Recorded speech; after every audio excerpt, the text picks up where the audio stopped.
Hello everyone. I hope you all are doing well and I welcome you all back to the channel ACE UPSC with Nitya Pandey.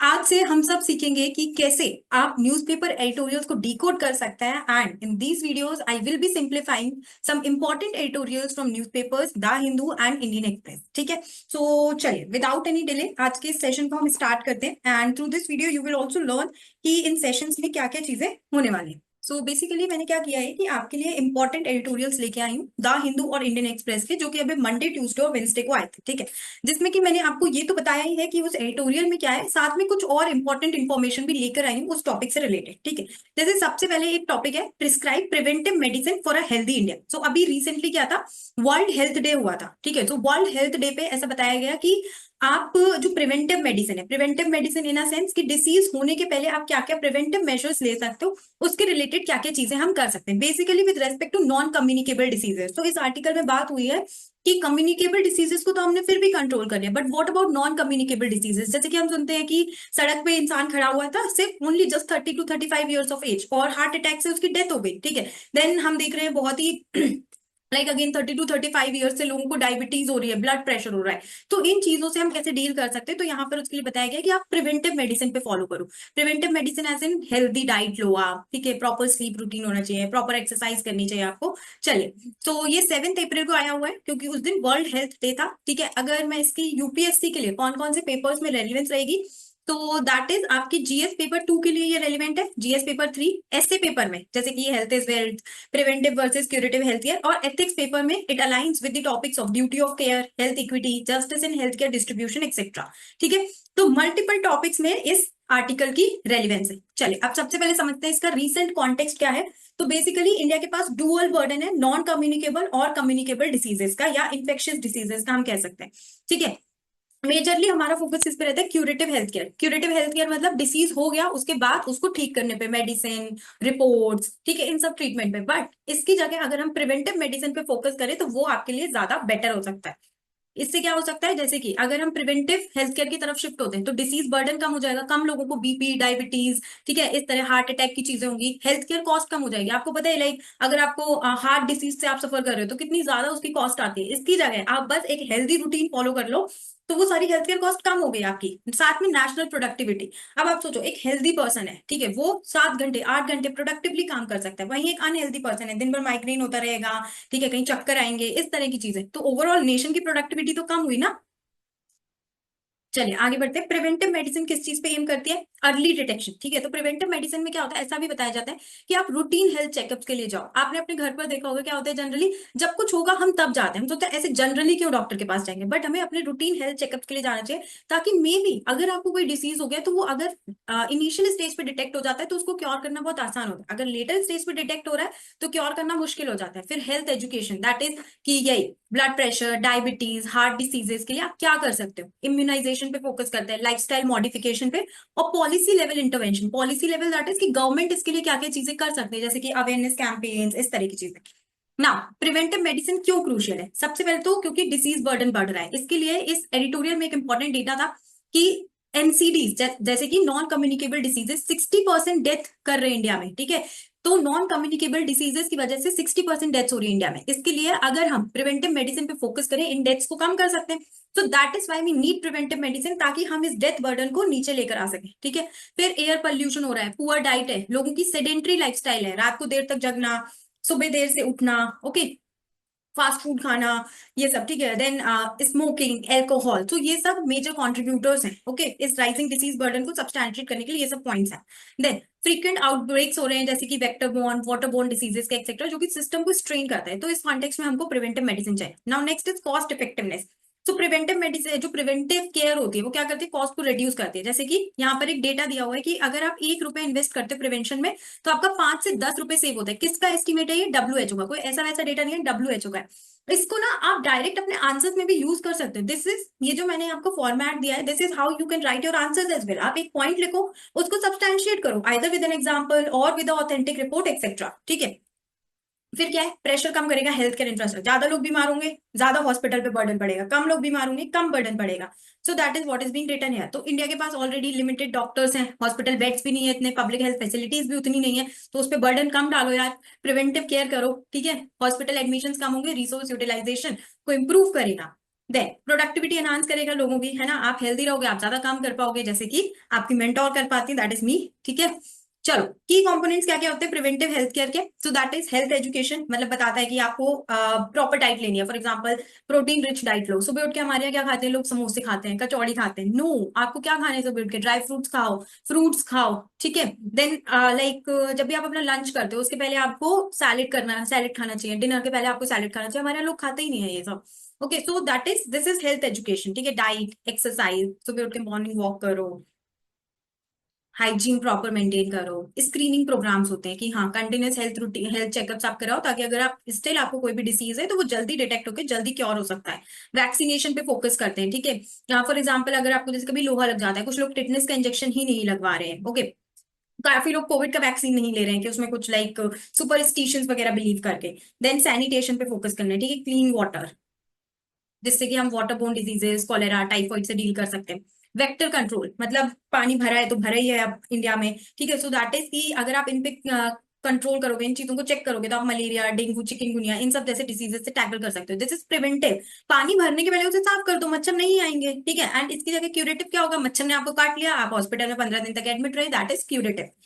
Mental health awareness, ठीक है, like mental health कि आजकल काफी बात होने लगी है, पहले नहीं होती थी। मेंटल हेल्थ लाइक आप कैसे स्ट्रेस से डील कर सकते हो, मेडिटेशन करो, योगा करो, ठीक है। आप अपनी बातें दूसरों के साथ शेयर करो, early detection of disorders. Occupational health, that is preventing lifestyle diseases in sedentary work forces. Now इस पे गवर्नमेंट के क्या क्या इनिशिएटिव्स हैं, ठीक है। जब भी आप कोई भी यूपीएससी आंसर लिख रहे हैं वो भी ऐसे ही लिखा जाता है, okay. Introduction, then you write your body, फिर आप बता सकते हो उसमें कुछ government initiatives, you can talk about the challenges. तो यहाँ पर गवर्नमेंट इनिशिएटिव्स की अगर हम बात करें तो गवर्नमेंट ने इस डायरेक्शन में क्या क्या इनिशिएटिव्स लिए। नाउ दिस इज समथिंग जो कि इस एडिटोरियल में नहीं था, this is the extra information जो मैं आप लोगों को प्रोवाइड कर रही हूँ, ताकि आप लोग अपने कॉम्पिटिटर से आगे रहें। तो यहाँ पर जैसे गवर्नमेंट का है Ayushman Bharat health and wellness centres, national programme for prevention and control of cancer, diabetes etcetera. Poshan Abhiyan है हमारा माल न्यूट्रिशन से डील करने के लिए। स्वच्छ भारत अभियान, ताकि सैनिटेशन और हाइजीन मेंटेन कर सके। देन इंद्रधनुष, इम्यूनाइजेशन पे फोकस करता है ये। Fit India movement and eat right India, ठीक है। अब चैलेंजेस क्या क्या है, लोगों में इतनी ज्यादा अवेयरनेस नहीं है, क्या खाना है क्या नहीं खाना है, what are the benefits of doing yoga, exercises etcetera. फिर इंफ्रास्ट्रक्चर इतना अच्छा नहीं है हमारे पास, मैन पावर नहीं है, अर्बन बायस होता है, प्रिवेंटिव इनिशिएटिव्स ज्यादातर अर्बन पॉपुलेशन पे फोकस करते हैं, फंडिंग नहीं है, ठीक है। तो ये मेजर चैलेंजेस होते हैं जो कि आप कई जगह पे यूज कर सकते हो। Lack of awareness, poor infrastructure, funding, skilled manpower नहीं है, ये चैलेंजेस काफी आंसर्स में यूज किए जा सकते हैं। फिर इंप्लीमेंटेशन फ्रेगमेंटेड है। अब इसमें वे फॉरवर्ड क्या क्या हो सकता है, चैलेंजेस का ऑपोजिट ही वे फॉरवर्ड होता है, दैट इज अवेयरनेस इंक्रीज करो, इंफ्रास्ट्रक्चर बिल्ड करो, फंडिंग इंप्रूव करो, स्किल्ड वर्कफोर्स लेकर आओ, इसका ऑपोजिट ही वे फॉरवर्ड हो जाता है, ठीक है। सो वे फॉरवर्ड जैसे कि आप फ्रंटलाइन वर्कर्स को ट्रेन कर सकते हो, प्राइमरी हेल्थ केयर सेंटर्स को इंप्रूव करो, हेल्थ केयर स्पेंडिंग बढ़ाओ, okay. So these are some of the way forward, ठीक है। आप पढ़ सकते हो, ये पीडीएफ आपको मेरे Telegram group S UPSC with Nitya Pandey में मिल जाएगी, मैं डिस्क्रिप्शन में भी इसकी लिंक लगा दूंगी आपके लिए, ठीक है।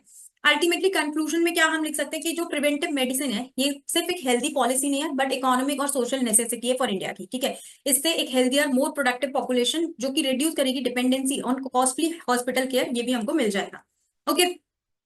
This is also in alignment with our SDGs. अब इसके लिए यहाँ पर मैंने एक प्रीलिम्स और कुछ मेंस के क्वेश्चंस आपको दिए हुए हैं, आप इनको लिख सकते हैं, टेलीग्राम ग्रुप में डाल सकते हैं, यूट्यूब के कमेंट्स में डाल सकते हैं, ठीक है। जो भी बेस्ट आंसर होगा वो मैं आपको बताऊंगी, ओके। चलो, तो ये आप जरूर ट्राई करिएगा लिखने का, ठीक है। ऐसे के भी मैंने कुछ सेशंस लिए हैं, उस पे देखो, इन पे ऐसे लिखने की कोशिश करो, ओके। चलो, ये नेक्स्ट टॉपिक है जो कि इंडियन एक्सप्रेस में आया था, ओके।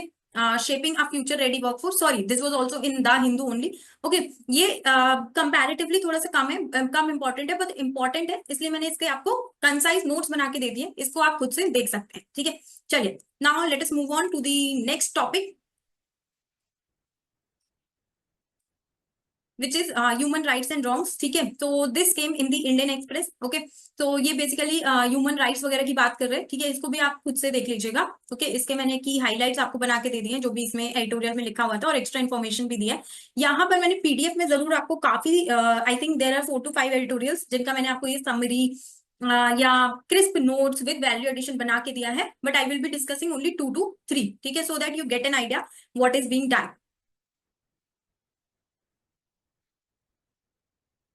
नेक्स्ट एडिटोरियल पे चलते हैं हम, which is a regional revival, ठीक है, ये बिम्स्टेक के ऊपर है ये editorial. So basically it is talking about जो रिसेंट समिट हुई बिम्स्टेक की, and then we will be talking about कि कैसे बिम्स्टेक फॉर्म हुआ, क्या सिग्निफिकेंस है, क्या चैलेंजेस है, एक्सेट्रा। चलो, तो इस पर हम बात करते हैं। द हिंदू में ये आया था 9 अप्रैल को, ठीक है। सो बेसिकली ये अलाइन कहाँ कहाँ पे कर रहे हैं, आपका GS paper 2 mainly international relations, ठीक है, थोड़ा बहुत 3 से भी, एंड ऐसे पेपर में भी इस तरह का आप इसको यूज कर सकते हो। प्रीलिम्स में डेफिनेटली बिम्स्टेक पे क्वेश्चन आ सकता है, ठीक है, like who are the member countries, कब फॉर्म हुआ, रिसेंट समिट के बारे में, एक्सेट्रा। चलो, तो कॉन्टेक्स्ट क्या है, रिसेंटली 6th बिम्स्टेक समिट हुई, कहां पर हुई, बैंकॉक थाईलैंड में, ठीक है। ये क्या है, प्लेटफॉर्म है मल्टीलेटरल और बायलेटरल कोऑपरेशन के लिए। एम्फेसाइज करता है रीजनल कोऑपरेशन, मतलब आपस में कंट्रीज में कोऑपरेशन हो, India, Bangladesh, Myanmar, Thailand etcetera आपस में कोऑपरेट करें कि क्या मेजर्स ले सकते हैं हम अपनी ग्रुपिंग को इंप्रूव करने के लिए, कनेक्टिविटी के लिए, मैरीटाइम सिक्योरिटी के लिए, and also to secure the vision of Indo Pacific. BIMSTEC के बारे में अगर हम बात करें तो ये फाउंड हुआ था इन द ईयर 1997, ठीक है। इसकी सेक्रेटेरिएट कहाँ पे, ढाका बांग्लादेश, जो कि काफी बार मैं अपने करंट अफेयर एमसीक्यू सीरीज में भी पढ़ा चुकी हूँ। मेंबर्स की अगर हम बात करें तो इसके बिम्स्टेक में ही काफी मेंबर्स छुपे हुए हैं, दैट इज बी से बांग्लादेश, आई से इंडिया, एम से म्यांमार, एस से श्रीलंका, टी से थाईलैंड, ठीक है। इसके बाद बस 2 मेंबर्स और बचते हैं, that is Bhutan and Nepal. आपको बेसिकली इसमें याद रखना है, इसमें साउथ एशियन और साउथ ईस्ट एशियन कंट्रीज हैं, मेनली जो इंडिया के आसपास लोकेटेड है, ठीक है। तो तो ऐसे आप याद कर लो इसको, मैंने भी ऐसे ही याद किया था अपनी प्रिपरेशन के टाइम पे। Bangladesh, India, Myanmar, Sri Lanka, Thailand, ये हो गए BIMST, okay, and then Bhutan and Nepal, ठीक है। क्या कर रहा है, रीजनल इकोनॉमिक कोऑपरेशन और टेक्निकल सेक्टर्स में कर रहा है। 7 पिलर्स 14 सेक्टर्स पे जो कि फोकस करते हैं उनको ये कवर करता है, जैसे कि trade, connectivity, energy, security etcetera. Chairmanship जो है वो रोटेट करके करेंटली थाईलैंड के पास है। सो करंट चेयरमैन कौन है बिम्स्टेक का, थाईलैंड। की हाइलाइट्स क्या हुई है, जो अभी रिसेंट समिट हुई है, कहां पर हुई है, बैंकॉक थाईलैंड में, है ना। चेयरमैनशिप भी किसके पास है, थाईलैंड के पास। अब उसके की हाइलाइट्स क्या है, कनेक्टिविटी पे फोकस कर रहे हैं, क्योंकि इन्होंने पुश किया है for the BIMSTEC master plan on transport connectivity, okay. Active diplomacy पे फोकस कर रहे हैं, क्योंकि जो हमारे प्राइम मिनिस्टर है, ऑनरेबल प्राइम मिनिस्टर, वो मिले with leaders of Nepal, Thailand, Sri Lanka etcetera. उसके बाद अगर हम इसमें और बात करें तो मैरीटाइम कोऑपरेशन पे बात करें, जहां पर इन्होंने बताया कि कितना इंपॉर्टेंट है इंडो पैसिफिक को सिक्योर करना, स्पेशली जब चाइना यहाँ पे इनरोड्स, चाइना यहाँ पे इंटरफेयर कर रही है बार बार, ठीक है। फिर इंस्टीट्यूशनल रिफॉर्म्स की बात की, जहाँ पे सेक्रेटेरिएट को और स्ट्रेंथन करें, फंडिंग मैकेनिज्म्स अच्छे लेकर आए, इंडो पैसिफिक सिनर्जी की बात की। देन बिम्स्टेक का एक free trade agreement, free trade agreement में क्या होता है, बहुत सारे टैरिफ्स वगैरह कम हो जाते हैं, ड्यूटीज वगैरह कम हो जाते हैं। आप आपस में ट्रेड को प्रमोट करते हो, ट्रेड प्रमोट करने से क्या होगा, एक्सपोर्ट्स बढ़ेंगे, एक्सपोर्ट्स बढ़ने से क्या होगा, एम्प्लॉयमेंट जनरेशन होगा। इसीलिए regional cooperation is very necessary, ठीक है ना। सिग्निफिकेंस क्या क्या है बिम्स्टेक की, तो सबसे पहले जैसे हम देखें जियो स्ट्रैटेजिक, ठीक है, तो ये south Asia, south east Asia को लिंक कर रहा है और पाकिस्तान का कोई रोल नहीं। बेसिकली बिम्स्टेक क्यों फॉर्म हुआ था, तो क्या हुआ था कि there was SAARC for South Asian cooperation, लेकिन पाकिस्तान की वजह से उसमें कोई डिसीजन ही नहीं ले पाते थे। तो इसलिए इंडिया ने सोचा पाकिस्तान को हटा के हम अपना बिम्स्टेक बना लेते हैं, ठीक है, इसके बिना नहीं अपना काम करेंगे आप ना। मैरीटाइम सिक्योरिटी पे फोकस करेंगे, ठीक है। फिर इकोनॉमिक डायमेंशन में अगर हम देखें, फ्री ट्रेड अग्रीमेंट, इस सब की बातें करें तो इससे क्या होगा, ट्रेड बूस्ट होगा between Asian and south Asian countries.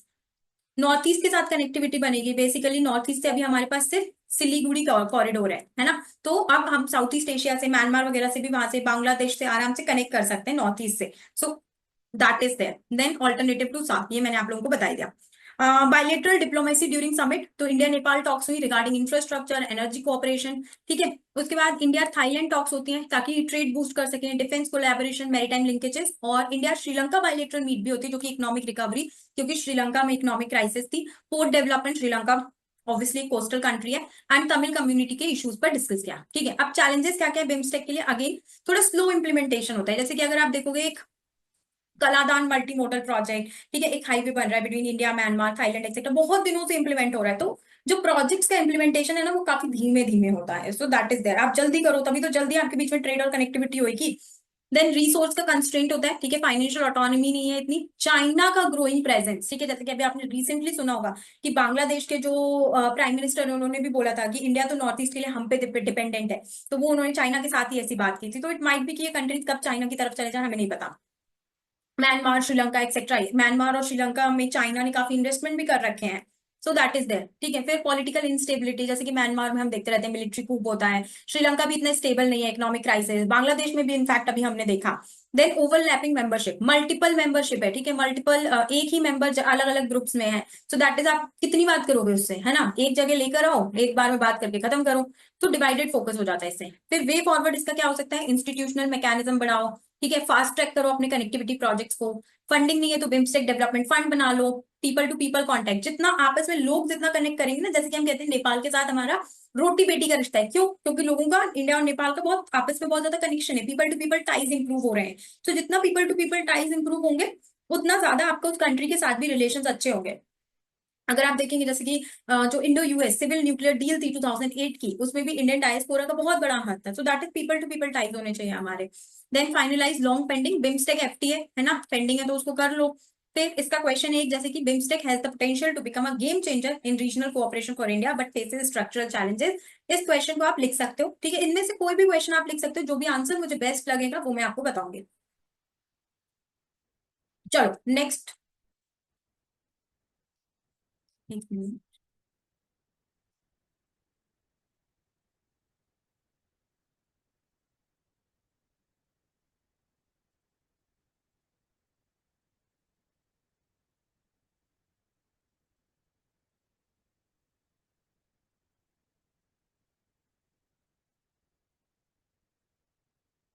Okay, so this is all that is there from my side. So basically इसके बारे में अगर आपको बताऊं मैं इस इनिशिएटिव के, so I will be coming up daily, ठीक है, और एवरी वेंसडे और फ्राइडे, ठीक है, जहां पर मैं आपको ये इंपॉर्टेंट एडिटोरियल्स जो भी लास्ट 2-3 दिन के हुए होंगे। सो बेसिकली अगर मैं इस इनिशिएटिव के बारे में आपको बताऊं, सो इट इज लाइक कि daily I will B posting a video of the important articles in the Hindu and Indian Express, ठीक है, जो भी इंपॉर्टेंट एडिटोरियल्स है उनको मैं आपको ओवरऑल समझा दूंगी और उस टॉपिक के ऐसे कंसाइज नोट्स आपको दे दूंगी अलॉन्ग विद वैल्यू एडिशन, ठीक है, इसमें काफी चीजें नहीं थी जो कि मैंने आपको अपनी साइड से दी है। ओके, तो आप इससे पढ़िए and keep practising, keep studying, good luck.